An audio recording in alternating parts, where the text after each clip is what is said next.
చూడండి రేగిపండు చెట్టు ఎంత గుబురుగా వచ్చిందో. ఇంటి పక్కల ఖాళీ ప్లేస్లో ఇంత చక్కగా వచ్చింది. మా అమ్మోళ్ళ ఇంటి దగ్గరే అండి. చూడండి డోన్లో ఇది ఇంత చక్కగా చాలా కాయలు కూడా వచ్చినాయి. దూరకాయలు ఉన్నాయి, కాయలలాగా దూరగా నీటివి ఉన్నాయి.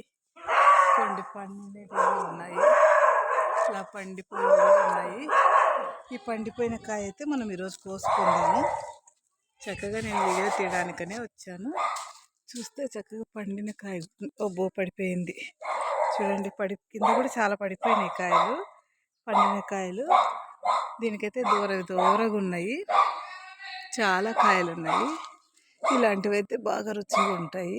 ఇదిగోండి చాలా ఉన్నాయి కాయలు, ఎంత బాగున్నాయి. రేగిపళ్ళు కంపండి, కొంచెం కుచ్చుకుందంటే ఇది పోనైపోదు. ఇదిగోండి ఎంత చక్కగా ఉన్నాయి రేగిపళ్ళు, చాలా బాగున్నాయి.